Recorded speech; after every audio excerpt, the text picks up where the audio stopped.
This is the story of two men. One was American, the other was Indian. Both were lawyers, both were family men, both endured decades of struggle, both made immense sacrifices, both moved mountains to ascend to the pinnacle of national leadership. Both played a critical, pivotal role in shaping their nation's destiny. One came to be recognized as his nation's greatest president. The other went on to be revered as a saint, a Mahatma, the father of his nation. Both would eventually fall to an assassin's bullets. And as national leaders, they both found themselves staring at the same stark choice: partition or civil war. Who made the right choice? Was it Abraham Lincoln, who went to war when the southern states seceded from the United States of America over the issue of slavery? Or was it Mohandas Gandhi, who agreed to India's partition when faced with Muhammad Ali Jinnah's threat of a civil war that would pit Muslims against Hindus and Sikhs? Let's find out, starting with Abraham Lincoln's story. Abraham Lincoln was born on February 12, 1809, in Kentucky, United States. In 1834, Lincoln was elected to the Illinois state legislature, where he gained a reputation as an eloquent speaker and a skilled debater. He was a strong advocate for individual rights, including the abolition of slavery. The central theme of Lincoln's political career and also his legacy was his fight against slavery. Slavery was practiced in North America right from the time of the European colonization of the Americas, which began in 1492. The first African slaves were transported to the British colonies in North America in the first quarter of the 17th century. In 1860, the total population of the US was approximately 31 million people. Of this total, only 500,000 were Native Americans and approximately 12 million were African origin slaves. Think about it, almost 40% of the American population was enslaved. Slavery was central to the economy of the United States. Slavery allowed for the production of cash crops such as tobacco and rice and cotton, which were major exports and major sources of income for the United States. The labor of enslaved people was essential for the profitability of large-scale plantations, which were the backbone of the US economy, especially in the southern states. Slaves were also used for mining and construction and other forms of labor that were crucial for the growth of the US economy. The use of slaves in agriculture and industry allowed for the expansion of US territory and the development of new regions such as the Southwest. The wealth generated by slavery helped finance the American Revolution and other early national projects such as the construction of the Capitol and the White House. This exploitation of slaves contributed to the growth of the textile industry, as cotton produced by slaves was processed and manufactured into textiles. Now, in the 18th and 19th centuries, the northern states began to industrialize. This led to the development of labor-saving devices and technology and other innovations that reduced the need for manual labor, for slave labor. This gradually led to a shift towards wage labor and away from the use of enslaved labor in manufacturing. These northern states had a more developed transportation infrastructure, which made it easier to transport goods and people without relying on slave labor. The growth of wage labor in the northern states led to a greater demand for immigrants and free African Americans to work in factories and other industries. These northern states had a more diverse economy that was less reliant on cash crops such as cotton that required the use of slave labor. Because of these economic and technological factors, the northern states gradually began to abolish slavery during the late 18th and early 19th centuries. These northern states had a larger population than the southern states, which meant that they had more political power and could push for the abolition of slavery throughout the United States to the detriment of the less developed southern states. And Abraham Lincoln's election as president in 1890 sparked a crisis in the South. South Carolina became the first state to secede from the Union. By January 1861, Mississippi and Florida and Alabama, Georgia, Louisiana, and Texas had also seceded from the Union.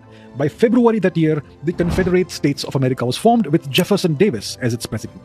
Soon, other states like Virginia, Arkansas, North Carolina, and Tennessee also seceded from the Union and joined the Confederacy. So Abraham Lincoln, the newly minted president of the United States, was left with two options: either accept the partition of the United States or go to war against the Confederacy. He chose war. The American Civil War began in April 1861. It was a brutal conflict, the most deadly conflict in US history until that point in time. Approximately 2% of the US population died in combat, and hundreds of thousands more died of disease. To make a long story short, the Civil War ended on April 9, 1865, with the surrender of the Confederate forces. Abraham Lincoln had succeeded in protecting the unity and territorial integrity of the United States. 6 days later, on April 14, 1865, Lincoln was assassinated by a Confederate sympathizer named John Wilkes Booth. Lincoln's legacy continues to be celebrated and studied today. His life and leadership continue to inspire Americans. He is widely regarded as one of America's greatest presidents, and his influence on American society and history and culture is immense. Now let's talk about Mohandas Gandhi. Mohandas Gandhi was born on October 2, 1869 in Porbandar, a coastal town in Gujarat, India.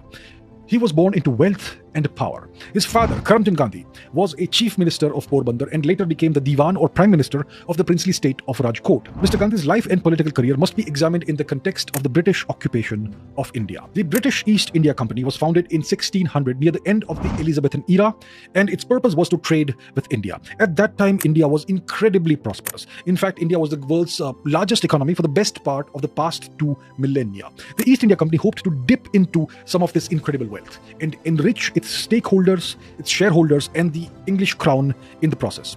It succeeded beyond the wildest dreams of its shareholders. By the first quarter of the 19th century, the East India Company had defeated the immense Maratha Empire and seized control of large parts of India. It managed to survive India's first war of independence in 1857, after which the British Crown assumed direct control of India in the form of the British Raj. The British rule over India was brutal. The British killed roughly 10 million Indians in reprisals in the aftermath of 1857 itself. And they engineered countless artificial famines year after year after year, which killed well over 100 million Indians. And this ended with the Bengal famine of 1943. In the process, the East India Company and the British stole over $45 trillion worth of wealth and resources from India, reducing the world's richest civilization to rubble and dooming hundreds of millions to desperate poverty. It is in this context that we must examine Mr. Gandhi's life and career. Mr. Gandhi migrated to South Africa in 1893 to work as a lawyer for an Indian merchant in Pretoria. Indians naturally faced appalling discrimination in South Africa under British rule. In 1894, Mr. Gandhi formed the Natal Indian Congress to advocate for the rights of Indian immigrants in South Africa.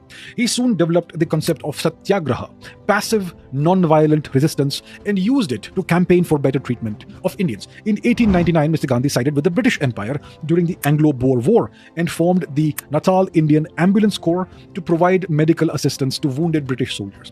He even petitioned the British government to allow him and other Indians to fight for the British. Ashwin Desai and Ghulam Wahid's book, The South African Gandhi, Stretcher Bearer of Empire, shows that Mr. Gandhi demonstrated through his actions a strong loyalty to the British Empire. The book examines Mr. Gandhi's role as a stretcher bearer during the Anglo-Boer War and shows that his actions during the war were motivated more by his loyalty to the British Crown than by any sense of anti-imperialism or anti-racism.